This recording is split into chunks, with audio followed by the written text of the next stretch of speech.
Well, welcome to the Calexit Congress, the meeting of people who support the idea of California independence. We have weekly meetings. Some are big, some are small. All are loved. We'll be right back in 1 second.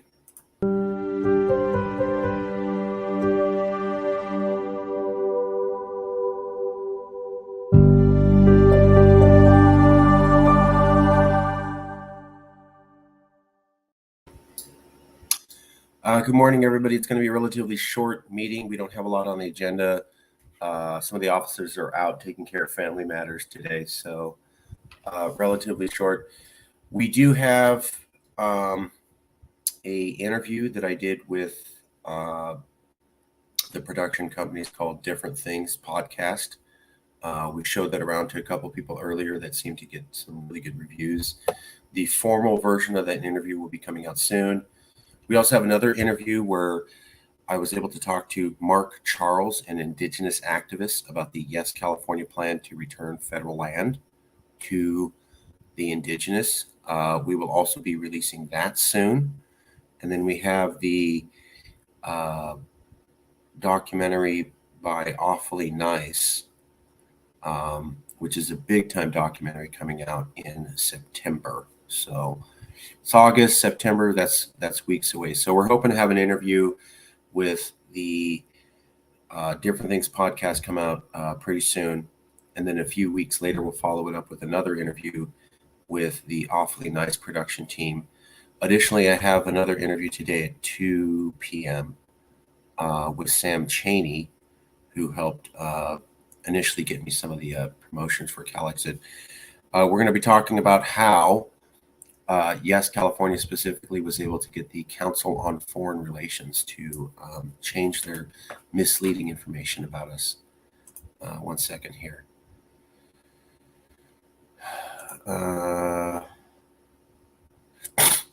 Oh, hey, thanks. Daniel Santoro, thanks for watching the interviews. I appreciate that. I hope you liked the interview that I did with the Different Things podcast. That was a draft version. We'll be having the formal version coming out soon. Let's see here. Mike, Silent Mike has something.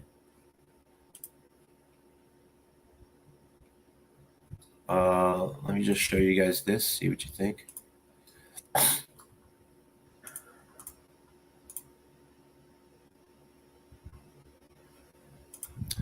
So Silent Mike just posted this. California nuke extension challenged in legislative proposal.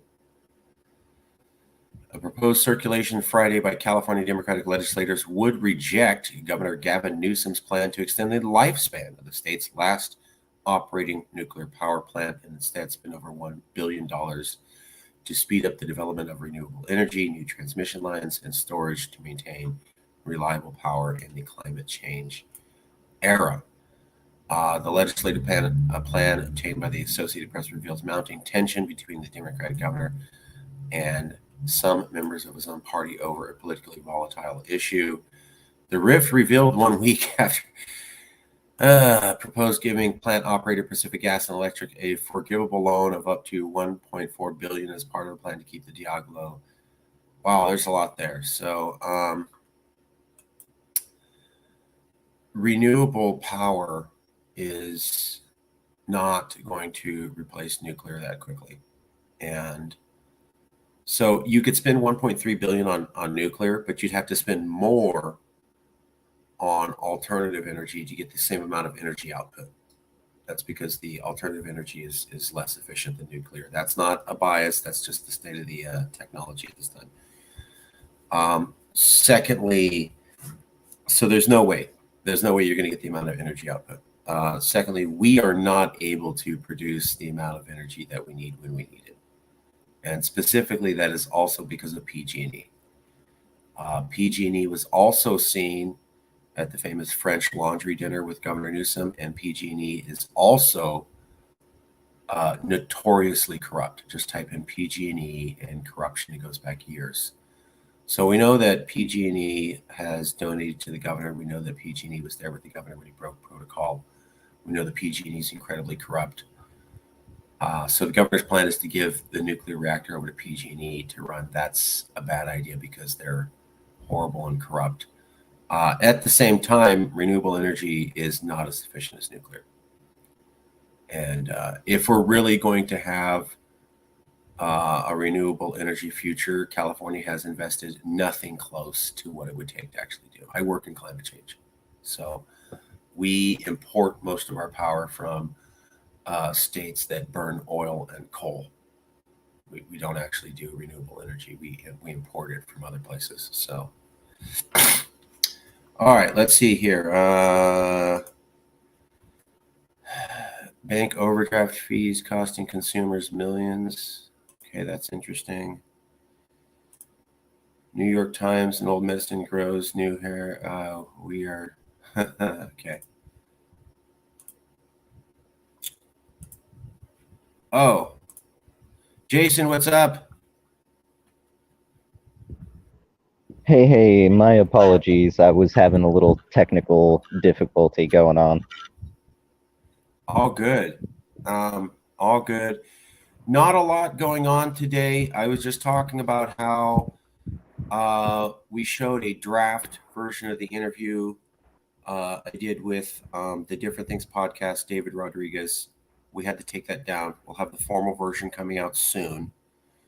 I have another interview with Sam Chaney today at 2. I also did, and you may like this, well, and then we also have a documentary about Yes California coming out in September next month. So we have a really high profile interview coming out very soon. There's another interview we're doing today, and then we have a high profile documentary coming out in a few weeks. So a lot of good material coming out for us. We're also still working on the Yes California documentary, 10 Years of Calexit. That's coming along well. But the thing I wanted to point out today was, Jason, I met Mark Charles yesterday. Mark Charles is an indigenous activist.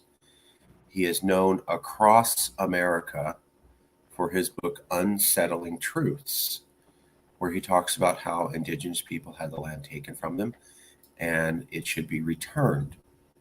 So I was able to talk to him, and I got it on video and I posted it. I'm just working out the details now, where I asked him about the Yes California specific plan to return federal land to the indigenous as a way to start, not finish, start paying for the genocide of 1850. And he said that'd be a great idea, live on video. So we have a famous, nationally known indigenous activist backing up the Yes California plan that we alone, no other Calexit group backed us on this, by the way, for returning land to the indigenous. So I'm getting that together and I'm packaging a post for you, Jason. But it's a big move for us, indigenous wise. It'll give us a lot of respect. Yeah, that's great work, Mr. President. Thank you. I know I'm technically your boss now, so Yeah. it's on me to give you the thumbs up or the thumbs down. You definitely get 2 big old thumbs up on that one. I want to thank TJ Shelton hooked it up. So Calexit member TJ Shelton was the one that was able to hook that up. We went to the thing. So we'll have a video coming out with indigenous leaders backing up the Yes California plan for returning federal land. We will have a high profile, one of our most highest production interviews, most in depth, coming out soon from the Different Things podcast. I'm doing another interview with Sam Chaney today at 2 on the Council on Foreign Relations and how we got them to correct misinformation. And then we have the Awfully Nice documentary coming out next month. So those are all going down. That's working out pretty good. That's about it for news right now. We're working on a couple other things, but that's basically it at the moment. Let me go to Jason. Jason, do you have any updates? If not, if it's a short meeting, that's fine. Some of these meetings go 3 hours, so I don't mind if it's really short. Plus, I got an interview. But, well, sometimes we go really long, so I like having really short ones so people aren't like, is it always super long? No, some are super short. So let me turn it over to Jason Wright, CEO, administrative head of Calexit. He's also delivered. He has the LLC formed. other movements contacted, online reputation restored, courses created, coins coming, merch stores up. By the way, I showed the merch store to a few other Calexit members, and they said, quotes, wow, we have a lot of merch, so good luck, good job, Jason. And we have a new website, all as promised. Also, we have a new strategy for dealing with mischief, which is to be very aggressive in tackling mischief and misinformation, and it has worked spectacularly. That's not to be said that there won't be problems and pitfalls and mistakes in the future, but so far, the new direction under CEO Jason Wright has delivered all these products, as well as won, in my opinion, our first major publicity battle, where we were accused again of being Russian spies. But this time we got the Sacramento Bee, the Business Insider, and the Council on Foreign Relations to make sure they reported the story more correctly. And that has never happened before. Additionally, Jason Wright was aggressive with having us go after many people on Twitter who promoted misinformation, and we used a combined statement that we came up with immediately because of the aggressive direction under Jason Wright to address the misinformation that originally came out from Business Insider headline. That statement impressed Sacramento Bee, and we were able to use that to get the other newspapers to back down and commensurately follow suit as we wanted. So highly aggressive attack, ruthlessly misinformation strategy under CEO Jason Wright, and I have to say it's been the results are markedly different. So it's a new day, new sheriff. Not the house isn't being run exactly the same as before, obviously, because Jason's been here for 5 years. A lot of the way he runs things is institutionalized and aligned with the thinking of Yes California historically. But there's certain things that I can tell you I've seen since I've been here where he's decided to go this way or that way instead of this way historically. You can see noticeable differences. So I continue to look forward to see how this administration evolves, and I think you should too. Well, thank you for laying that out, Marcus.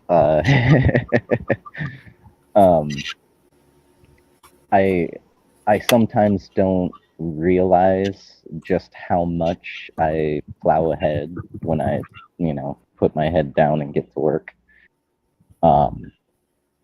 I kind of hadn't realized that we've really done a whole heap since February, March? I guess it was early February when the election was finalized, right? Something like that, yeah. And so, thank you, because I needed a little positive feedback today.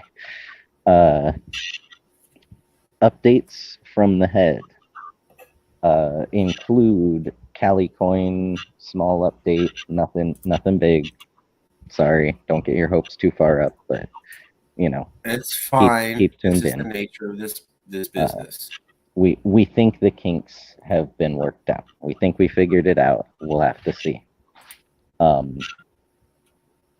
But the reason I wasn't able to attend last week is, as some of you know, I'm up here in Oregon currently.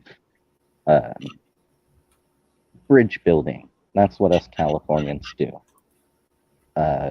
Aside from bridge building with our California indigenous relations, there are myriad indigenous peoples up here in Oregon.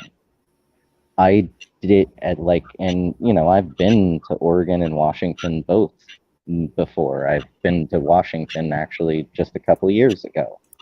I did not realize the scope, the breadth of really the way that some indigenous peoples are really included into the the fabric of the societal structures, I guess you could say. Like, when I say society, I'm not saying the typical, white man structures, government, whatnot. I'm just saying, like, community kind of aspect of it. Like, so last weekend I went to the, what is it, Confederated Tribes of Siletz Indians powwow. And I got to firsthand experience part of their culture. Kind of learned, am learning the first couple of basic things within their language and whatnot. It was really fun for me, being someone who enjoys other cultures. It was very fun for me because I opened myself up to it and really learned a lot. But I I really I realized that as much as I love California, I have to admit our faults, right? And what I felt, not just there at the powwow, but around in the area, right? What I felt was much more inclusive, much more, broad spectrum community than what I've really ever come across home in California. And that makes me a bit sad. I have to admit the truth, even when it's a hard truth. It's the only way to learn from it. And, it's interesting that you got to speak with this guy about, what does he think about this proposal that we've had on the table for some years now, that we believe that the federally, air quotes, controlled and regulated lands that the federal government has neglected for, generations, and sold off, parceled off here and there. So, there's that too. But these lands should, be stewarded by the people who used to steward them before it was all forcibly taken away from them. And that's kind of the right thing to do, and at least a first step. Not just because of what was done, but also just because it's right. When indigenous hands stewarded the lands that we love and call California, things were much different.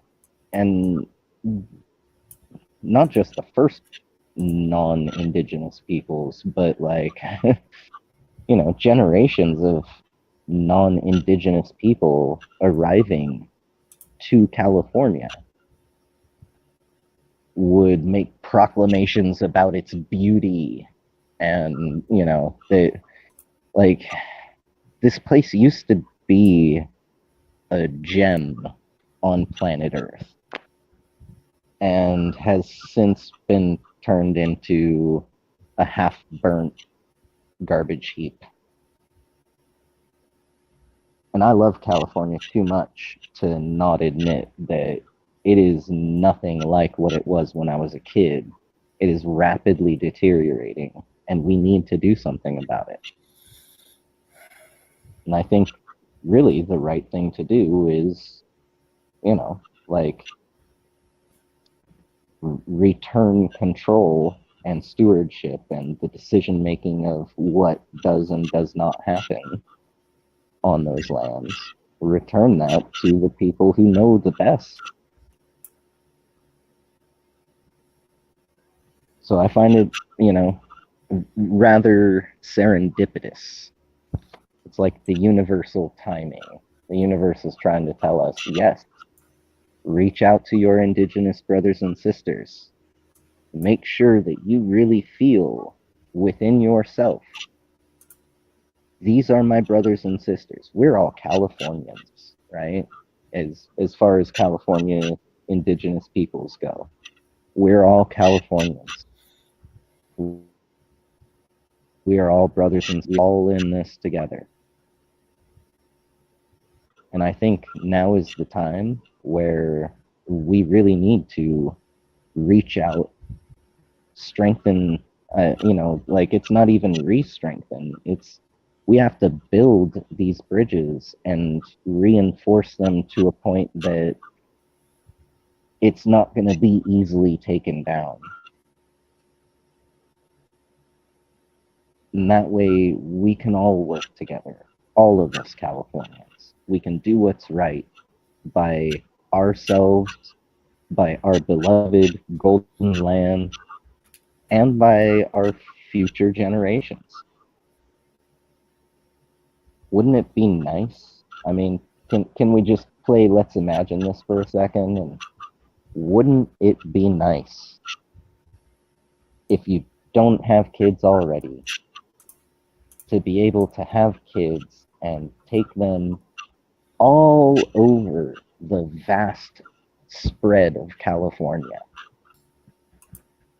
and show them nothing but beautiful scenery? Take them to any random hilltop and look out and enjoy the view from anywhere. Wouldn't that be nice? To be able to teach your child how to be one with nature and where it is that we live.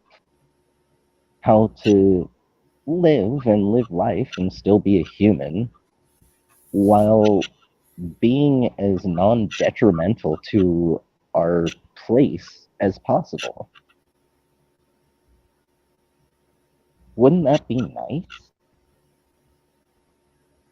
I mean, I don't have kids yet. I hope to have kids someday, and I think about things like this, and I'm like, hell yeah, or heck yeah, you know? I want to be able to walk around barefoot through the forest with my children and teach them things like what plants are what, which ones to touch, which ones not to touch, when to touch certain ones and how, and, you know, for what purposes. Like, you know, certain plants, they're not really so fun, like the thistle. But if you're starving and out in the forest, you can take a thistle and boil it, and it's basically like an artichoke. You peel it away once the needles are soft, and you get like a tiny little artichoke heart. Is it the world's greatest food? No, but it's food. If you're out there in the forest starving and there's thistles, you know, to be able to have children and teach them things like that. To know that all of these things would then hopefully be passed along further, right? To know that what beauty I'm seeing while I'm alive is only going to magnify for my children and their children and their children. Wouldn't that be nice?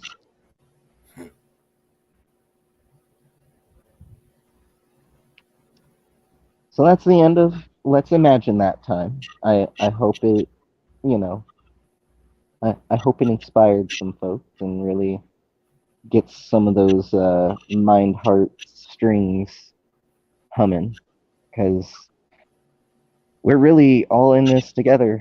We need to all, you know, it's not just the Calexit Congress that has anything to do with this. We need all of California, elected officials or not. Are you a California citizen? Then we need you. We need you to be interested. We need you to get educated on all of these topics within this category. We need you to get involved. We need you to have the hard talk with some of your friends and family. We need you to play Let's Imagine This with your boss, your coworkers, your friends and family, your neighbors, city council. Go ahead and write your senator, whoever it is. We need you, everyone, all of us Californians, myself included. We need you to be actively involved in making this happen. The only way that we will achieve Calexit is if we all stand together and work together. That's why I was willing to give it a good old college try again with a certain group that came back and did the same old, same old. Because I realized that we all need to work together as Californians. The more we work against it all, the more we Russia, Russia, Russia, Putin, Putin, Putin. The more we do all that, the more Biden and Trump win. The more they get to subjugate California, the more they get to keep their boot on the necks of people like you and me and Marcus, all of us, unless you're a bazillionaire. And then there's no federal boot, no taxes, you get to live the good life. But not too many people are bazillionaires, especially not the way things have gone the last few years. Seeing more and more people living out of their cars, and they are nice cars. They are not cars that are, oh, well, I live out of my car, so I'm going to get a camper van or something. No, these are like, you don't want to sleep in a BMW M3. It's not that big. It's not that comfy for sleeping purposes. People who were well off are now not well off. They have some of these nice things left over still while they last. But this is a sign, folks. More and more people who are not the uber elites, the top 1%, are finally falling down into that bracket where it doesn't matter if you own your home. It doesn't matter how many nice cars you have. None of it matters anymore. Own property. Ooh, doesn't matter. Unless you got 100,000 acres of, prime USDA farmland that you're willing to sell to the government. That's about the only way that you're gonna have anything worth anything right about now. And it's only getting worse. I'm just waiting for when, there are people sleeping in Ferraris. Maybe Ferrari will finally come out and say, hey, these cars were never meant for sleeping in. We realize we hold them with such a high regard that we don't sell them to most people. We're very exclusive. So to get you rubbish to stop sleeping in our beautiful cars, we're going to go ahead and do something about it and maybe give you all a bunch of camper vans or something that's a lot better for sleeping anyway. I'm sorry, is that too cynical? I can't help but think of humanity and humanity lately. It has not been so inspirational in many ways. And that's why I keep pushing for us all. Yeah, LA. LA has turned to hell for most, whether they're on the streets or not. People out on the streets, obviously, it's very rough. People not on the streets, 9 times out of 10 or so, I would judge. They find it rough having that many homeless people around them. And most people don't like to have to see it, right? That's one thing that kind of doesn't matter where you go anymore. You're gonna have to see it. Might as well. Yeah. Wow. Good comment, Daniel.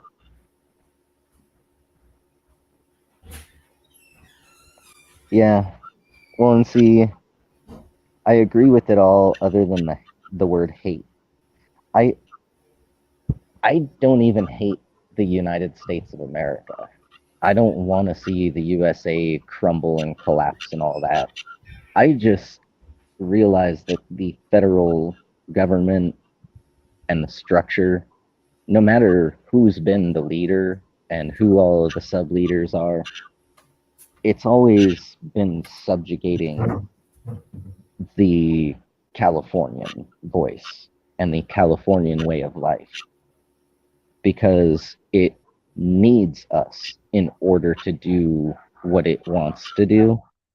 It doesn't need us in order to do what it needs to do, right?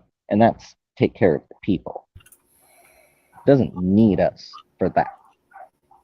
What it does, though, is pursue what it wants, which is the whim of the industrial war machine and, kind of money and blood for oil and more money and more blood. It has become a corrupted system. I used to want to be president. I looked forward to the point in time when I would hit the right age to be able to finally file for candidacy for the office of the President of the United States of America. I dropped that a while back because, one, things have been so screwed up. I don't want to take over that mess. I know maybe it's a bit selfish if I have the know-how and I could apply my hand to start the ball rolling back in the right direction. Why won't I? Well, I really don't want to. I don't want to be the guy to have to pick up that mess. I didn't make that mess. And yeah, sounds selfish putting it that way. But where I can be selfless is to, instead of dedicating my efforts and my time and my energy and my skills to the federal government and trying to fix that flaming garbage heap, instead of that, apply it to California. Some of the people that the American federal government neglects the most, takes the most from, and neglects the most. Wow. It's like rubbing, some lime and vinegar into someone's wound or something. I mean, isn't stabbing them enough? You just stabbed them in the back. Now you're going to kick them while they're down and pour a bunch of stinging stuff into there? Jeez, some kind of monster. Okay. I do want to point out, though, that the amount that California subsidizes the federal government, we've said this routinely. I think we were looking at numbers from 2017, and they were talking about $30 billion in loss, which is the low end of the amount of subsidy that we give America every year. And they were pointing out that you could build permanent housing for every homeless person in the Bay Area, permanently solving homelessness in the Bay Area in 1 year. And then the next year, the amount of money that we lose, you could permanently solve all homelessness in LA. So I hear you. Housing is very expensive, but we have proven that the amount that we subsidize America, we could literally wipe this problem out single-handedly permanently in 2 years tops. But yeah, I since believe we don't get that money, $3.6 trillion GDP for California. Sorry to cut in. Yeah, that's that's the point. I was trying to find the post. We make this post every year whenever they come out the numbers with how much California subsidizes, and we go, here's how much the California government asked for to deal with poverty, and here's how much we lost this year. And so, I mean, folks, we could have wiped out poverty and have permanent housing for every homeless person in California today. Permanent housing, first rate. Within 2 years, we'd fix the entire problem. Just using the money we subsidize to America on the low end. So we've been bringing this up for years. And people are like, you have the homeless, and most of the homeless, not most, but a lot of the homeless that come here are from other states. So, you know, we get the worst of it. And then we don't get our fair amount of what's called McKinney-Vento federal assistance. So homelessness is not a new problem. There was a thing called the Great Depression in the 1930s. They've had programs for almost a century. California gets about 10% of the national federal program dealing with homelessness called the McKinney-Vento program, whereas we have 50% of the problem. See how that doesn't work? So we can't stop people from being dumped here who are homeless. So we have limited resources to take care of Californians. We get a fraction of the actual federal assistance we're supposed to. And we cannot spend our own money on permanently solving these problems, which we could have. I mean, we're dealing with the homelessness issue has been exacerbated since we came out of the recession around 2014. So this issue is going on for 6 years. Could have fixed it in 2. Could have fixed it 4 years ago. Wouldn't be an issue today. Could have fixed it 4 years ago. All LA, all Bay Area, and we'd be going, remember half a decade ago, remember when that was a problem? But we don't get Wouldn't it be nice? I'm just saying, like, it's a clear-cut case of we are at a disadvantage being part of America, and that absolutely has an impact on our homeless population and our ability to take care of our own people. So Yeah. that's Well, and so you know, let's go a little deeper on this, because a lot of people ask, you know, what would change if California declares its independence and we're our own country, whether it's again or whatever. You know, what's really gonna change? Well, this is a clear-cut example of one of the many things that would change and how it would change and why. Well, gee, 4 years ago, we could have solved homelessness in California. And instead, we had to give that money over to the federal government and just give more and more and more and more.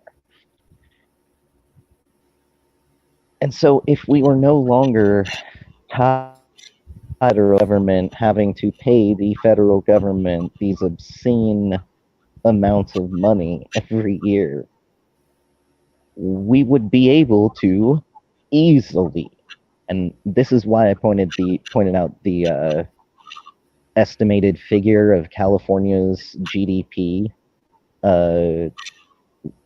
either this year or the next year, is some 3.2 or 3.6 trillion with a T, trillion dollars net revenue, California, projected either this year or next year.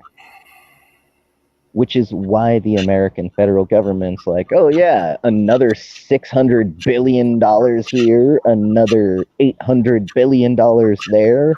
Sure, we'll send another billion, even though the people have been crying out for us to stop because we got no more money anyway. And like, you know, whether you're a fan of this side, that side, whatever side, I mean, I'm a Californian, I live in California.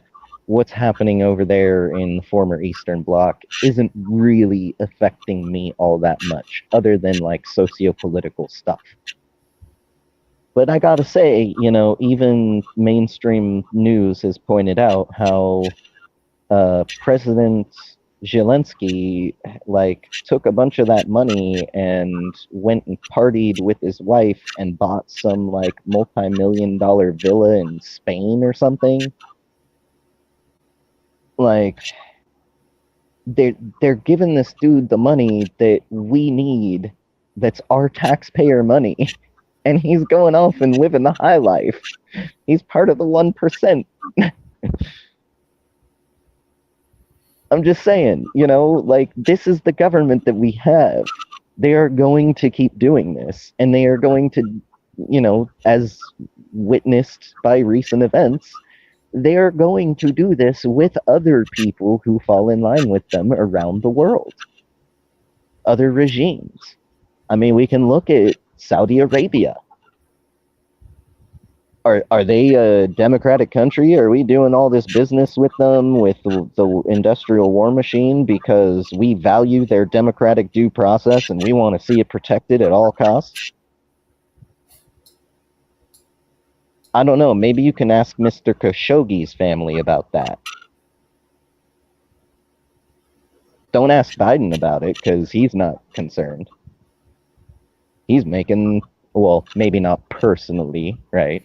But he's helping the industrial war machine to be making bazillions hand over fist. So, really, if we go independent, we're no longer funding all of this, for lack of a better term, corruption. Now, keep in mind, medically speaking, corruption is, a sickness, a disease. It's the cells have been corrupted. Cancer is a form of corruption. Usually they cut it out and they burn it away, right? They seal the cut closed and they try and make sure there's zero corruption left over to continue to spread that infectious disease. Well, we can't really just go and cut out the entire federal government like that unless we Calexit. Instead of cutting out the federal government, we're just cutting ourselves out of their structure, removing ourselves from their table. And again, a lot of people think that this is going to be the collapse of the United States. No. We're their unlimited spending card. We're not the entire bank account. No one part of the U.S. is the entire bank account, right? They just use us as their unlimited spending card because, hey, 3-point-whatever trillion dollars a year.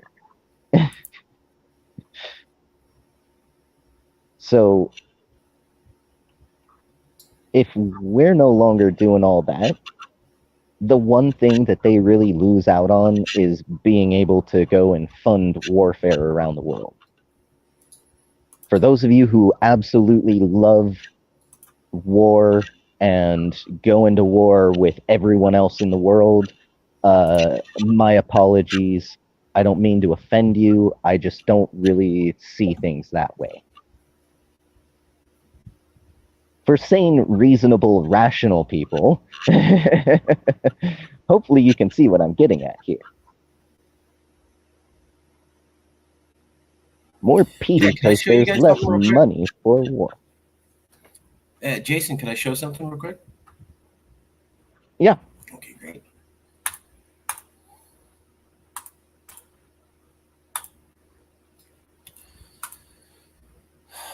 So this is Business Insider, say what you will. 11 states now pay more in federal taxes than they got back. This is from 2019. And here's the number I want everybody to see. California, $13.7 billion in 2019. So California, $13.7 billion in 2019. Look at this. Here's an article from 2019.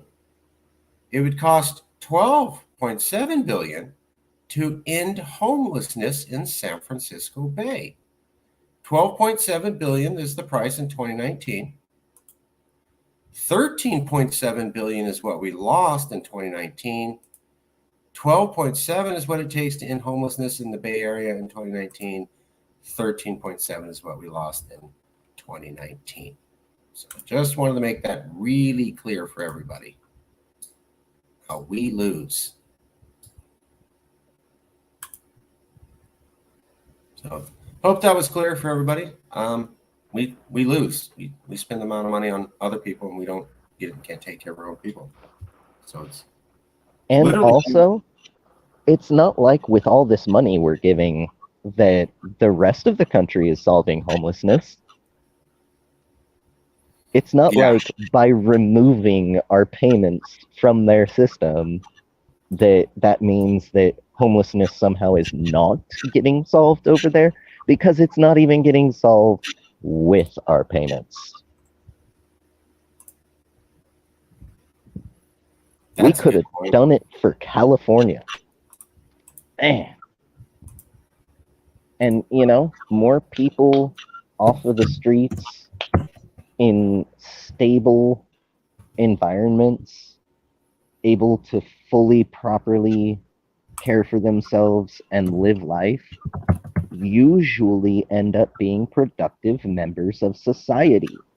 The more productive members of society a society has, the more productive it is. 3+ trillion. With what we got now, we got tons and tons and tons of people who are homeless and jobless. And, having been homeless and jobless, I can just very comfortably say, yeah, it's a vicious cycle when you're homeless and you're unable to, have a shower and a good night's rest and a decent meal in the morning, and really prep yourself for that job interview and be on your best game and look your best and smell your best. Well, yeah, it's hard to nail a job interview when you haven't showered in a couple of weeks, or you're wearing jeans with holes in them, or a tattered shirt. So really, ending homelessness is only going to be in the benefit of the grand total.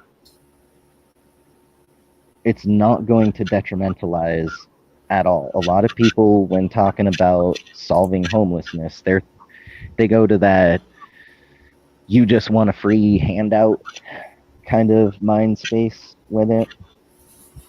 And really, I see it as an investment.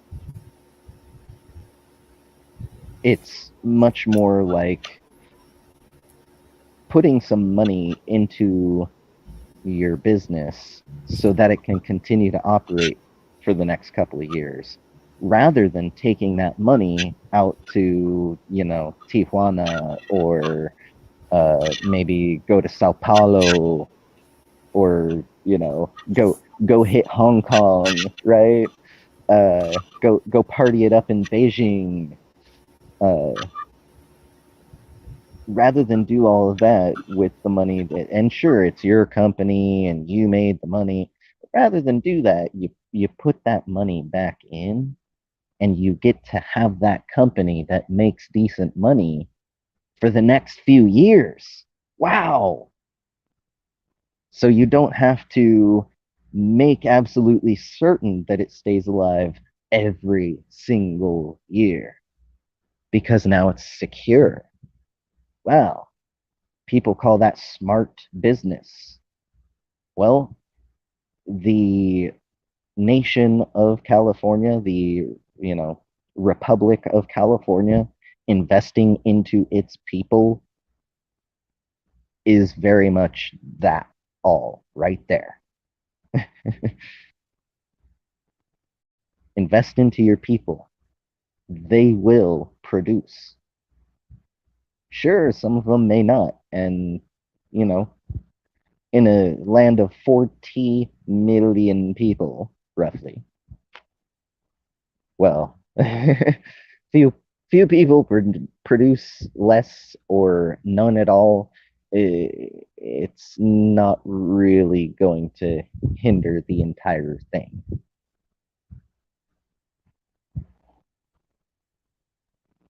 Or, we could just say how much we love America and the racist border wall, whether it's Trump's racist border wall or Biden's racist border wall.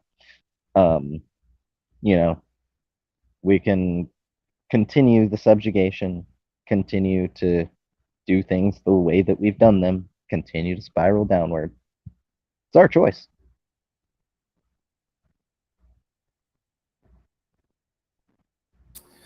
Can I have permission to show a clip from the meeting with the indigenous activists yesterday? Please do. Okay. All right, I'm going to do share screen.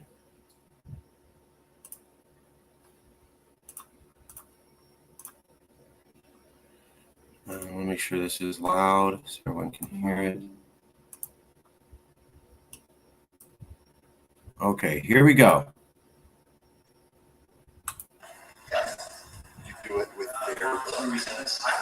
You do it with their religion. So TJ's filming this. You'll have to listen past his voice because he's closer to the speaker than me, but then then it comes clear. So just bear with me. John 10:6, 10:16. There was a genocide in all hands. That was a mission to walk through the fences. And so our street fishes well in it, receipts for chopping off heads and stuff like that. Wouldn't it be a good way to at least start reparations? We suggested that I got a process, arguing with them. And in turn, the San Francisco I'm not getting any audio for some reason. Great. Okay. Give me a second. I have to take a call. I'll be right back. Hello. Hey. So, did you send me to join the show?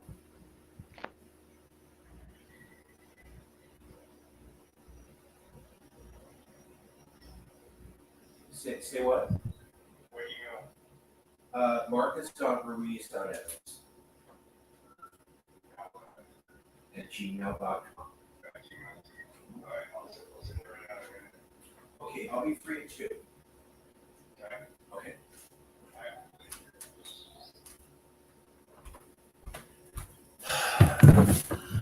Okay. I gotta go too. We could try again. Let me see if I can make it work. I don't know why it didn't work. Should have worked. Okay, let's try again.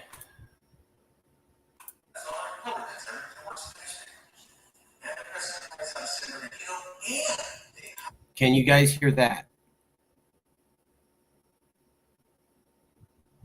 I need someone to tell me that they can confirm and hear that. Okay, let me check private chat. I need to refresh my connection. Be right back. My bad. Okay, so there's no one around to tell me if we're okay. Never mind. There's no one around to tell me if we can show the thing. I got to go too. So we will try to do that another time. That video is going to be coming out. Sorry, not sure why there's technical issues, but we were there with Mark Charles and we did talk about blah blah blah blah blah. So good stuff.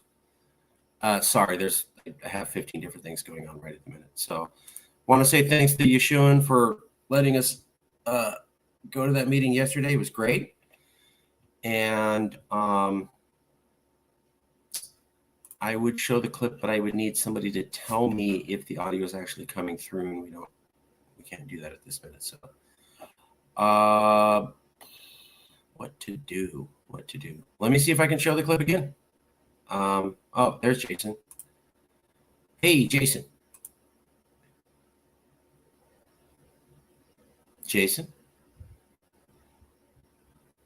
Jason. Okay. I don't know if you can hear me, Jason. I have to go in a few minutes. I'm going to end the stream at 2. And then, Jason?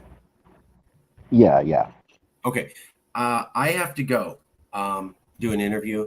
I have to end the stream at 2 o'clock. People don't have to leave. They can stay, blah, blah, blah, blah, blah, blah. I'll leave it. We have 5 minutes left. Well, I'll leave it to you, Jason, to say whatever you would like.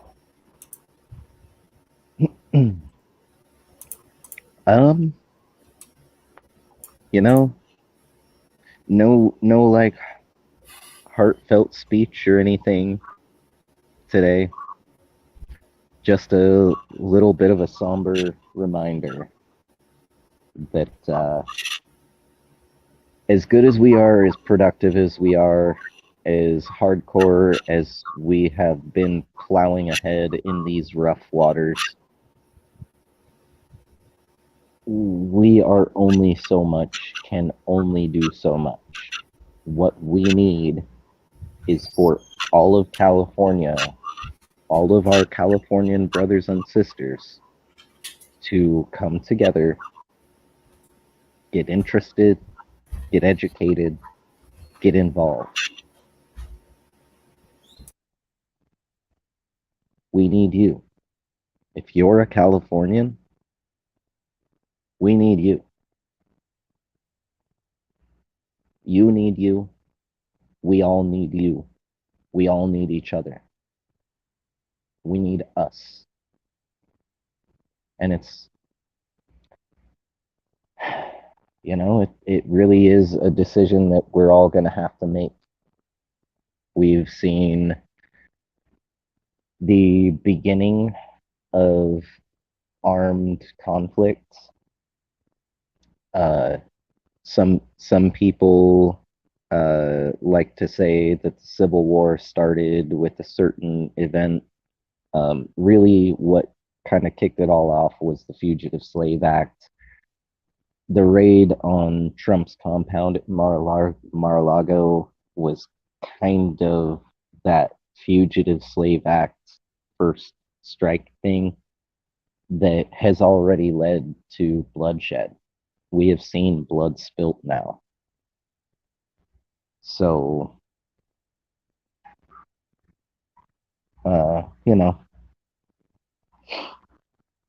Civil War 2.0, it's coming.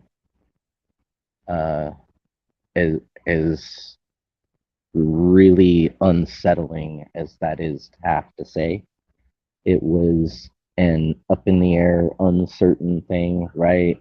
The last couple of few years, we've been like, hey, we could use this peaceful solution to just, get together at a table and decide on a peaceful divorce, split up the property, and, decide who gets custody of the dog and all that.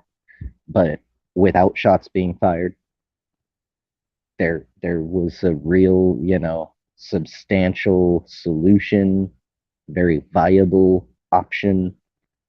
And,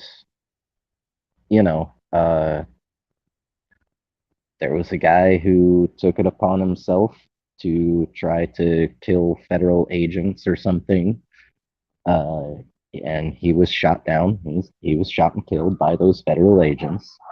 But it was specifically in retaliation for those, that agency having performed the raid on Trump's compound at Mar-a-Lago. So, unfortunately, we have now gone through that point. Years from now, decades from now, history books may say, well, it was really in, the next election when Trump won, but, people, half the country didn't want to accept it. That's when it started. But we'll know because we lived through it. What really started the first Civil War was the Fugitive Slave Act. What's really started the second one is them raiding the dude who half of the country see as their leader.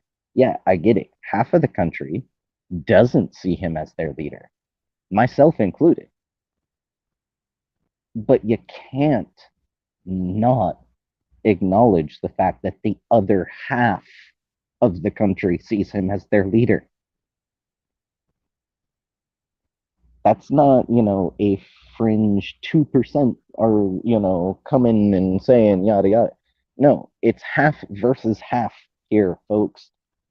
This is going to end badly. We need to Calexit now. I get it. People are saying, oh, that's civil war porn. It's not. It's really not. Look at the pattern. The writing is all over the wall. And now there has been bloodshed. I mean, technically, January 6th even saw bloodshed. A Californian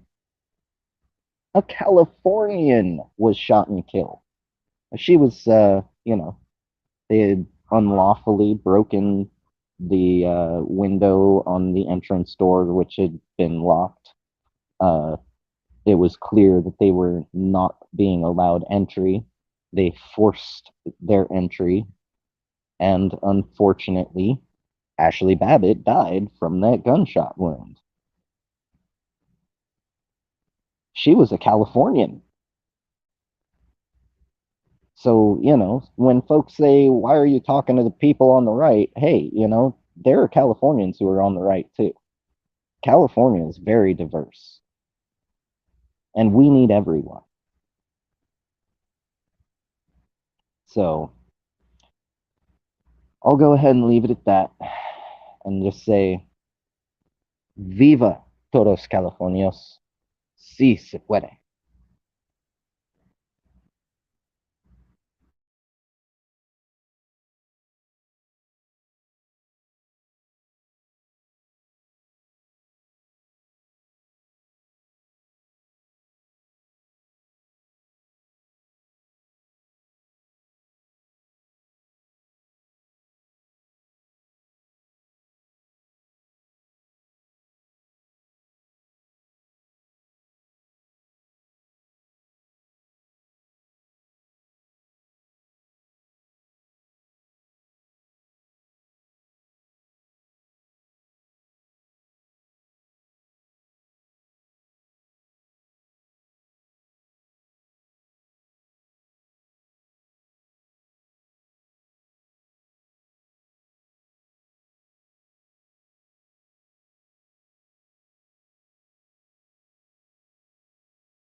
Sorry, guys, I need to end the show. I'm having some serious technical difficulties, and I need to focus on that in order to get the interview done. So is it okay to end the show? Yeah, I actually thought my audio had cut out again because I saw you speaking but didn't hear you. So, yeah, I'm totally done. I'll see you guys later.